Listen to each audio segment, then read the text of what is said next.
जो हमको ये गल्ला दिया जा रहा है इसकी कीमत कितनी है, और जो ये महंगाई बढ़ी है, चाहे डीजल, पेट्रोल, चाहे बिजली, चाहे रसोई गैस, चाहे दवा, चाहे कपड़ा, जो भी सामान का दाम बढ़े हैं, जिस रेशियो में बढ़े हैं, मोटा जनता ये जब समझ लेगी आपके हिसाब से कि जो सरकार हमको दे रही है उसकी कीमत कितनी है और महंगाई बढ़ाकर हमसे जो दोहन हो रहा है उसका अंतर जब आ जाएगा तो जनता खुद ब खुद समझ जाएगी। ये और पार्टियों के दिमाग में ये बातें नहीं आएगी। भारतीय जनता पार्टी सत्ता के लिए धर्म और जात का इतना अधिक इस्तेमाल करेगी, लोगों के बीच में नफरत की खाई पैदा करेगी। तो जी के समय में भी तो धर्म एक बड़ा विषय रहा। गोलियां चली अयोध्या में, कार सेवकों पे लोगों ने कहा मुलायम सिंह जी ने गोलियां चलवा दी।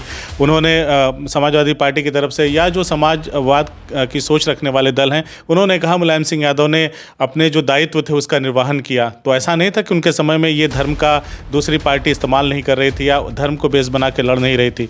उस दौर में जो उनका लड़ने का तरीका था, कहीं ना कहीं लगता है आपको कि आपके राष्ट्रीय जो अध्यक्ष हैं मौजूदा, उनमें वो चीज़ की कमी दिखाई देती है? देखिए, तब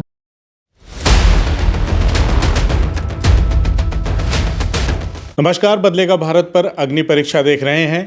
यह हमारा चुनावी कार्यक्रम है जिसमें हम आम जनता से संवाद करते हैं, साथ ही साथ हम जनप्रतिनिधियों से भी बातचीत करते हैं, नेताओं से भी बातचीत करते हैं, ताकि हम जनता के मुद्दों को समझ सकें, जनता के लिए उनकी झोली में क्या सौगात है और जो चुनाव होते हैं उन चुनावों में उनके पिटारे में जनता के लिए क्या होता है, यही समझने के लिए हम नेताओं के पास जाते हैं। ऐसे में आज हम पहुँचे हैं आजमगढ़ जिले के समाजवादी पार्टी के निवर्तमान जिलाध्यक्ष हवलदार यादव जी के पास, जिनसे हम लोग चुनावी मुद्दे पे बातचीत करेंगे और समाजवादी पार्टी की तैयारियों के बारे में उनसे हम जानने और समझने की कोशिश करेंगे।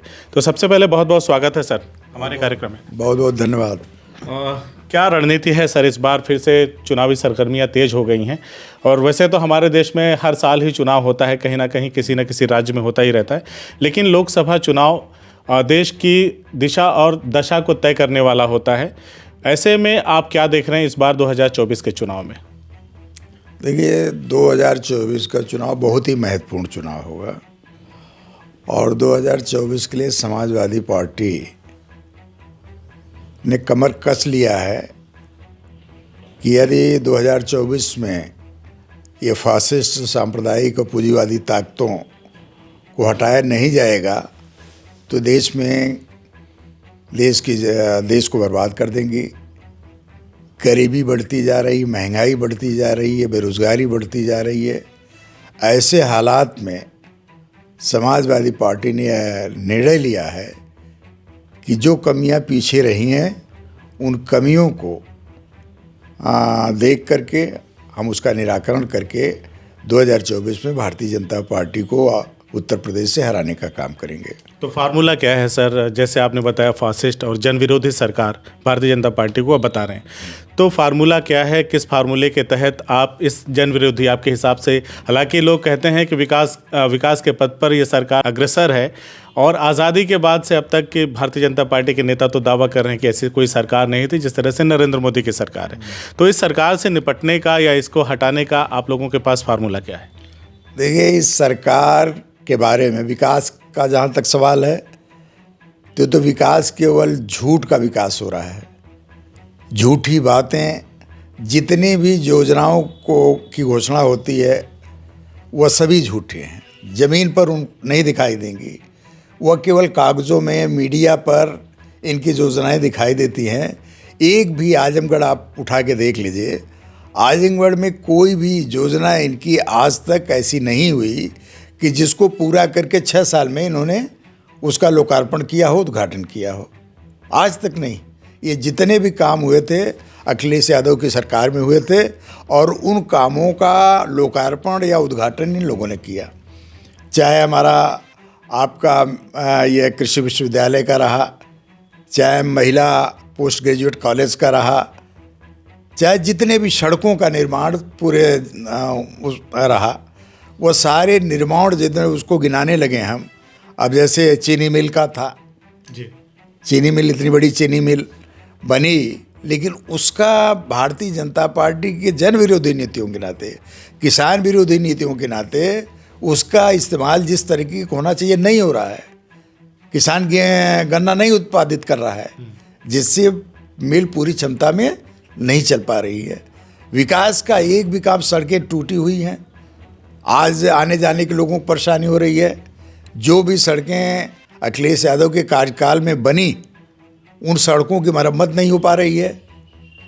तमाम अस्पतालों का उच्चीकरण कराया गया, नए अस्पताल बने, फूलपुर में ट्रॉमा सेंटर बनाया, लालगंज में ट्रॉमा सेंटर का था, आपका आजमगढ़ में उच्चीकृत किया गया, अतरौलिया में उच्चीकृत किया गया, 200 बेड का अतरौलिया में नया अस्पताल बना, आपका तरवा में 100 बेड का अस्पताल बना, आपका मेडिकल कॉलेज को और उच्चीकृत करने का, नर्सिंग की भी व्यवस्था करने की वहाँ व्यवस्था की गई। और चिकित्सा के क्षेत्र में अस्पतालों में इतनी दवा का इंतज़ाम किया गया कि लोगों को दवा के अभाव में दिक्कतें ना हो, गांव का आदमी, गरीब आदमी दवा कर सके। ऐसी परिस्थिति में आज चाहे दवा के क्षेत्र में, चाहे आज शिक्षा को ले लीजिए, शिक्षा में कोई यह स्थिति ये बन गई है कि शिक्षा को इतनी महंगी करते जा रहे हैं। आज जो नई शिक्षा नीति उनकी है, मैं आपकी बातों को समझ रहा हूँ। जब भी कभी आजमगढ़ के पब्लिक डोमेन की बात मैं करूं, अगर आजमगढ़ वस्तुतः बात करें हम, तो जनता को तो ये समझ में आता है कि ठीक है, समाजवादी पार्टी की सरकार जब थी, तत्कालीन सरकार ने बहुत सारे विकास के कार्य किए, और कहीं ना कहीं एक गैप तो आज भी वो चला ही आ रहा है। भले ही सरकार बदल गई, लोगों को लगता है कि ठीक है, समाजवादी पार्टी ने अपने समय में वाकई काम किया। तो मैं अब ये समझना चाहता हूँ कि आपने उसके बाद से, जब से भारतीय जनता पार्टी की सरकार आई, आपने तमाम कमियाँ जो गिनाई हैं, उन कमियों को जनता के सामने किस तरह से आप लोग रखेंगे, क्या स्ट्रेटजी है और क्या फार्मूला है सर, जिसको अपना करके आप लोग भारतीय जनता पार्टी को 24 में हराने का दम बांध रहे हैं? देखिए, हम आपसे पहले ही कह चुके, हम अपने संगठन को और मजबूत कर रहे हैं। और जो भारतीय जनता पार्टी की जन विरोधी, किसान विरोधी, नौजवान विरोधी, शिक्षा और चिकित्सा विरोधी योजनाएं हैं, जो आज जनता जिनसे परेशान है, उसको जाके जनता के बीच में बताने का काम करेंगे। और उससे जनता से हम इस बात पर भी चर्चा करेंगे कि यह धर्म और जात के नाम पर भारतीय जनता पार्टी लोगों को गुमराह करती है और धर्म जात के नाम पर जनता का शोषण कर रही है। आज देश में गरीबों के पैसे जो टैक्स के रूप में इकट्ठा होते हैं, सरकारी खजाना बनता है, उस खजाने से जनता की मदद होनी चाहिए, रास्ते बनने चाहिए, अस्पताल बनने चाहिए, सरकारी स्कूल बनने चाहिए। उसकी जगह पर मोदी जी ने, देश के प्रधानमंत्री जी ने अपने मित्रों अडानी, अंबानी और तमाम ऐसे उनके मित्र जो पूंजीपति मित्र हैं, उनको स्टेट बैंक से, आरबीआई से कर्जे दिला दिया और उन कर्जों को माफ़ भी कर दिया। और कुछ ऐसे उन्होंने कर्जे दिलाए जिसमें आज आप देख रहे हैं LIC का पूरा धन चला गया। तमाम ऐसे पैसे हैं जो आज अडानी के खाते में चले गए और जिसका कोई भरपाई होने की भी स्थिति नहीं होती है। यह सरकार पूंजीपतियों के लिए काम कर रही है। आज महंगाई इतनी बढ़ गई है। आपको लगता है कि ये सारी चीज़ें जनता को बताने के बाद वोट का कन्वर्जन हो पाएगा समाजवादी पार्टी की तरफ, जैसा पहले हुआ है 2004 में? एक समय था 39 सांसद चुन के गए थे उत्तर प्रदेश से स्वर्गीय मुलायम सिंह यादव जी के समय में। आखिर क्या ऐसी कमी रही कि समाजवादी पार्टी अपना वो स्वर्णिम दौर कहीं पीछे छोड़ आई है, उस इतिहास को फिर से दोहराना नहीं चाहती, सड़कों पर उतरना नहीं चाहती? जनता से आवाज़ आती है कि समाजवादी पार्टी लड़ना भूल चुकी है, सड़कों पर उतरना भूल चुकी है। आखिर कैसे समझाएंगे जनता को सर? देखिए, हर समय में अलग अलग मुद्दे होते हैं। उस समय के मुद्दे और थे। आज के मुद्दों में भारतीय जनता पार्टी ने देश में धर्म और जाति को राजनीति का हिस्सा बना दिया। धर्म का उस समय तो मुलायम सिंह यादव जी के समय में भी तो धर्म एक बड़ा विषय रहा। गोलियां चली अयोध्या में, कार सेवकों पे लोगों ने कहा मुलायम सिंह जी ने गोलियां चलवा दी। उन्होंने समाजवादी पार्टी की तरफ से, या जो समाजवाद की सोच रखने वाले दल हैं, उन्होंने कहा मुलायम सिंह यादव ने अपने जो दायित्व थे उसका निर्वहन किया। तो ऐसा नहीं था कि उनके समय में ये धर्म का दूसरी पार्टी इस्तेमाल नहीं कर रही थी या धर्म को बेस बना के लड़ नहीं रही थी। उस दौर में जो उनका लड़ने का तरीका था, कहीं ना कहीं लगता है आपको कि आपके राष्ट्रीय जो अध्यक्ष हैं मौजूदा, उनमें वो चीज़ की कमी दिखाई देती है? देखिए, तब भारतीय जनता पार्टी सत्ता में नहीं आई थी। 2004 में भारतीय जनता पार्टी कहीं भी उसके लोग विधानसभाओं में बहुत कम वोट पाते थे। लेकिन धीरे धीरे जब हमारी सरकार बनी या मायावती की सरकार बनी, उन सरकारों के बीच में या जनता के बीच में जहाँ धर्म की बात तो करते रहे, उसके साथ साथ इन्होंने जातियों के आधार पर इन्होंने झूठा प्रचार किया कि मायावती की सरकार में केवल चमार बिरादरी का काम हुआ और मुलायम सिंह अखिलेश की सरकार में केवल यादव लोगों का काम हुआ और उनकी सुनी जाती, जबकि ये टोटल गलत है। अभी विधानसभा में मुख्यमंत्री जोगी जी ने उस बात को रखा कि 86 में 56 यादव एसडीएम बना दिए गए थे। हालांकि उन्होंने उसका जवाब अखिलेश यादव ने वर्ष में कितने एसडीएम बने यादव, उसका दिया, कभी 4, कभी 5, कभी 6, उतनी तादाद नहीं हो पाई। तो यह जो झूठ का प्रचार जो यादव के खिलाफ, चमार के खिलाफ, अन्य जातियों को भड़काने का इन्होंने किया, वह उस समय जनता समझ नहीं पाई और पार्टियों के दिमाग में यह बातें नहीं आएगी। भारतीय जनता पार्टी सत्ता के लिए धर्म और जात का इतना अधिक इस्तेमाल करेगी, लोगों के बीच में नफरत की खाई पैदा करेगी, इतना किसी को दिमाग में नहीं था। लेकिन अब बातें दिन प्रतिदिन साफ होती जा रही। अखिलेश यादव तो विदेश के पढ़े थे, उन्होंने जाति धर्म के आधार पर राजनीति कभी जाना नहीं। उन्होंने विकास की राजनीति करने का काम किया। उन्होंने कहा कि विदेशों में जो विकास हुआ है वहाँ पर इंफ्रास्ट्रक्चर आप बढ़िया बना दीजिए, विकास अपने आप आगे बढ़ता जाएगा। तो उस परिस्थिति में उन्होंने अपने कार्यकाल में 5 साल में इंफ्रास्ट्रक्चर इतना मजबूत किया, चाहे बिजली के क्षेत्र में, स्वास्थ्य के क्षेत्र में, आवागमन के क्षेत्र में, शिक्षा के क्षेत्र में, चिकित्सा के क्षेत्र में। उन्होंने ये प्रयास किया कि हम इंफ्रास्ट्रक्चर बढ़िया बना दें जिससे आने वाले दिनों में उत्तर प्रदेश की विकास की गति बढ़े और सबको मौका मिले और लाभ मिले और सब लोग आगे बढ़ें। उनके दिमाग में कभी धर्म और जात के आधार पर राजनीति का नहीं था। लेकिन भारतीय जनता पार्टी जो उस दौरान उन लोगों ने गांव के बीच में जाकर के लोगों के बीच में ये नफरत का भी, चाहे मुस्लिम के खिलाफ हिंदू का, चाहे यादव के खिलाफ अदर कास्ट में, चाहे चमार के खिलाफ अदर कास्ट में, यह जो बीज बोया उसके कारण जनता नहीं समझ पाई और जनता ने उचित फैसला नहीं ले पाई। तो क्या आपको लगता है कि हिंदुस्तान से जो ये जातीय फैक्टर हैं, जातियों पे आधारित जो चुनाव होते रहते हैं, टिकट दिया जाता है, टिकटों का वितरण होता है, वो कभी समाप्त हो पाएगा? इसको लेकर के क्या कहना आपका? देखिए, अब जनता सब जान चुकी है और मूल कारण जनता भोग रही है। जानना तो बात की चीज़, लेकिन भोग रही है। जब आदमी का उत्पीड़न होता है, दमन होता है, शोषण होता है, तब उसके दिमाग में तरह तरह की बातें आती हैं। आज की तारीख में इतनी महंगाई है कि आने वाले दिनों में जनता ये हिसाब लगाएगी कि जो हमको ये गल्ला दिया जा रहा है इसकी कीमत कितनी है, और जो ये महंगाई बढ़ी है, चाहे डीजल, पेट्रोल, चाहे बिजली, चाहे रसोई गैस, चाहे दवा, चाहे कपड़ा, जो भी सामान का दाम बढ़े हैं, जिस रेशियो में बढ़े हैं, मोटा मोटा जनता ये जब समझ लेगी आपके हिसाब से कि जो सरकार हमको दे रही है उसकी कीमत कितनी है और महंगाई बढ़ाकर हमसे जो दोहन हो रहा है उसका अंतर जब आ जाएगा तो जनता खुद ब खुद समझ जाएगी। ये जनता को हमको समझा करके बताना पड़ेगा। हमारा अगला प्रयास ये है कि भारतीय जनता पार्टी के छल भरे झूठ को हम जनता को बता ले जाएं और जिस दिन जनता जान जाएगी उस दिन अपने आप भारतीय जनता पार्टी के इतने, मैं समझता हूं कि जिस तरह का दमन, अत्याचार, उत्पीड़न, लोकतांत्रिक मूल्यों की हत्या, संविधान और लोकतंत्र को खत्म करने का प्रयास ये भारतीय जनता पार्टी कर रही है, ये सारे लोग जाग चुके हैं। आज बुद्धिजीवी तो कह रहा है कि भारतीय जनता पार्टी की आगे सरकार रह गई तो ये तो संविधान को ख़त्म कर देंगे, यह लोकतंत्र को ख़त्म कर देंगे। मोदी जी कहते हैं कि प्रदेश में रामराज लागू होगा, देश में रामराज लागू होगा। रामराज कोरी कल्पना है और देश में संविधान में प्रियम्बुल में है कि हमारी पहली लाइन है समाजवाद के आधार पर हमारे देश में जो संविधान बना है उसको लागू किया जाएगा।